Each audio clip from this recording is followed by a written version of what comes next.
Hello everyone, myself am sir. कैसे हैं आप लोग? आज हम लोग एक नए पॉडकास्ट की शुरुआत करेंगे और इस पॉडकास्ट में हम लोग जो है इलेक्ट्रोस्टैटिक्स, जो क्लास 12th की फ़िज़िक्स है, उसके जितने भी थ्योरी के पोर्शन हैं उन थ्योरी के पोर्शन को हम लोग डिस्कस करेंगे इस पॉडकास्ट में। तो चलिए फिर वीडियो की शुरुआत करते हैं। वीडियो की शुरुआत सबसे पहले हम लोग करेंगे इलेक्ट्रोस्टैटिक्स की डेफिनेशन से। कहा जाता है the branch of physics which deals with the study of charge at rest. Physics की वो ब्रांच जिसमें हम लोग ऐसे चार्ज के बारे में स्टडी करते हैं जो रेस्ट पे है। The force between the static charges, उस फोर्स के बारे में जो स्टैटिक चार्ज के बीच में लगता है। फील्ड के बारे में and potential due to these charge is called electrostatics. कहने का मतलब ये है कि जब कोई चार्ज रेस्ट में हो, उसके उन दो चार्ज के बीच में लगने वाला फोर्स, चार्ज के द्वारा फील्ड और पोटेंशियल, इन सब चीज़ों को फिजिक्स की जिस ब्रांच में स्टडी करते हैं उसे हम लोग बोलते हैं इलेक्ट्रोस्टैटिक्स। उसके बाद अगर हम लोग बात करें कि इलेक्ट्रिक चार्ज क्या है, तो एक साइंटिस्ट थे जिनका नाम था विलियम गिलबर्ट। उनके according charge is something possessed by material object that makes it possible for them to exert electrical force and the respond to electrical force. Charge किसी भी मटेरियल ऑब्जेक्ट की वो प्रॉपर्टी होती है जिसकी वजह से वो इलेक्ट्रिकल फोर्स एग्जर्ट करता है या रिस्पॉन्ड करता है इलेक्ट्रिक फोर्स की तरह। अब जैसे अगर मैं बात करूँ मास ऑफ इलेक्ट्रॉन कितना होता है, तो होता है 9.1 into 10⁻³ kg। Mass of proton 1.6 into 10⁻27 kg। Mass of neutron 1.6 into 10⁻27 kg होता है। एक चीज़ और ध्यान रखना है स्टूडेंट, एक इलेक्ट्रॉन और एक इलेक्ट्रॉन, दो इलेक्ट्रॉन हैं जिनके मास दिए गए हों और उनके बीच की दूरी 1 सेंटीमीटर हो, तो अगर आपसे पूछा जाए कि उनके बीच में लगने वाला ग्रेविटेशनल फोर्स क्या होगा, तो आप अगर वैल्यू रखेंगे F बराबर G(m1m2/r²) और G की वैल्यू होती है 6.67 इंटू 10⁻11 और M1m2 जो कि मास ऑफ इलेक्ट्रॉन आप रखेंगे तो 9.1 इंटू 10⁻31 का होल स्क्वायर, और R की वैल्यू 1 सेंटीमीटर दिया गया है, मतलब 10⁻2 मीटर अपान करके 10⁻2 का होल स्क्वायर। जब इसको सॉल्व करेंगे तो आपके पास आएगा 5.5 इंटू 10⁻67 न्यूटन। ये हमारे पास था ग्रेविटेशनल फोर्स। अब अगर मैं इलेक्ट्रोस्टैटिक फोर्स की बात करूँ, जबकि दो इलेक्ट्रॉन एक दूसरे को रिपेल करेंगे, जो है अगर वो 1 सेंटीमीटर की दूरी पर रखे हों, तो कहा जाता है कि उनके बीच में जो फोर्स आता है वो आता है 2.3 इंटू 10⁻24 न्यूटन।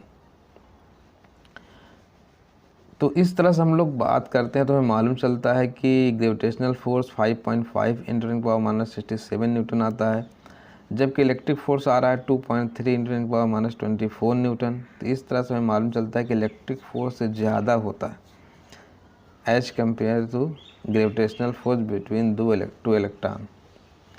अब आगे हम लोग बात करते हैं कि चार्ज कितने तरीके के होते हैं। तो चार्ज जनरली 2 तरीके के होते हैं, एक चार्ज पॉजिटिव होता है, एक नेगेटिव होता है। एनसीईआरटी ने बाकायदा एक एग्जाम्पल देकर उसको समझाया गया है कि जब किसी एक ग्लास रॉड को रब किया जाता है सिल्क के कपड़े से,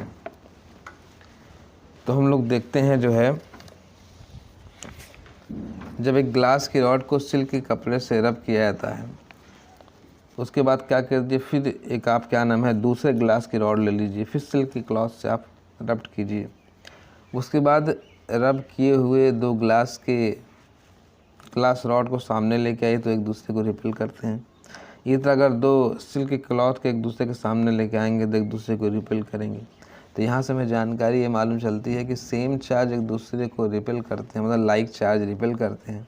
लेकिन अगर मैं रगड़े हुए जो है ग्लास के रॉड को और सिल्क के क्लॉथ को आमने सामने लेके आऊँ तो एक दूसरे को अट्रैक्ट करते हैं। तो यहाँ से हमें मालूम चलता है कि अनलाइक चार्ज क्या करते हैं, अट्रैक्ट करते हैं एक दूसरे को। अच्छा, डूफे ये पहले जो है साइंटिस्ट थे जिन्होंने 2 तरह के चार्ज के बारे में बताया था, 2 काइंड्स ऑफ चार्ज के बारे में बताया था। वो बाद में जो है बेंजामिन फ्रैंकलिन ने इन्हें जो है पॉजिटिव नेगेटिव चार्ज नाम दिया। मतलब 2 तरीके के चार्ज होते हैं।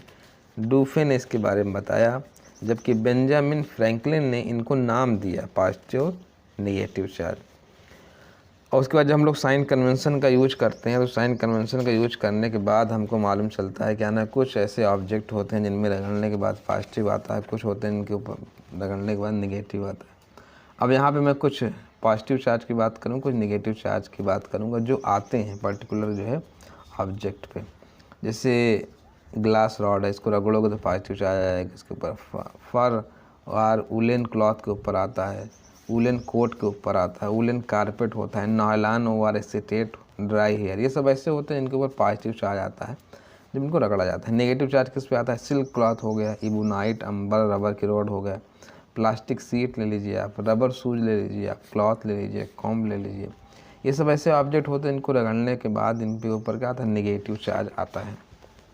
अब हम लोग अगले टॉपिक की तरफ जाएंगे और अगले टॉपिक को हम लोग समझने की कोशिश करेंगे कि हमारे पास जो सबस्टेंस होते हैं कंडक्टर के हिसाब, कंडक्टिविटी के हिसाब से अगर हम लोग बात कर दें, या कह सकते हैं कि जनरली जो है मोस्ट ऑफ द सबस्टेंस को हम लोगों ने दो कैटेगरी में डिवाइड किए हुए हैं। एक तो कंडक्टर्स होता है, एक होता है इंसुलेटर। ऐसा सबस्टेंस जिसका हम लोग यूज कर सकते हो इलेक्ट्रिसिटी को कंडक्ट करने के लिए, चार्ज को एक प्लेस से दूसरे प्लेस तक ले जाने के लिए, उससे हम लोग बोलते हैं कंडक्टर। जैसे अगर मैं सबसे अच्छा कंडक्टर की बात करें तो सिल्वर होता है।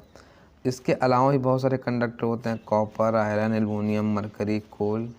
अर्थ भी एक गुड कंडक्टर होता है, ह्यूमन बॉडी भी एक गुड कंडक्टर होती है इलेक्ट्रिसिटी का। अगर मैं लिक्विड कंडक्टर की बात करूं तो साल्ट सोल्यूशन हो गया, एसिड्स हो गए, एल्कली हो गए, ये सब क्या नाम है? लिक्विड कंडक्टर की तरह काम करते हैं। अब हम लोग बात करेंगे इंसुलेटर।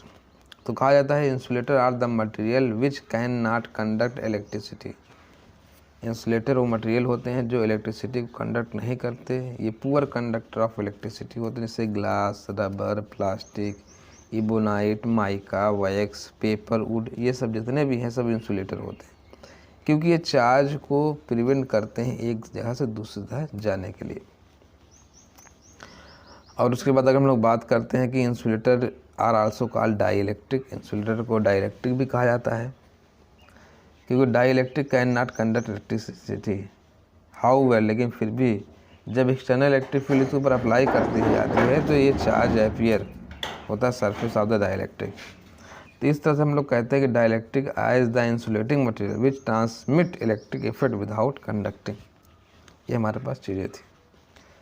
अब ये कुछ पहला पार्ट हम लोगों ने डिस्कस किया, थ्योरी का था, बहुत ज़्यादा डीप में बहुत सारी चीज़ें हम लोग नहीं डिस्कस करेंगे।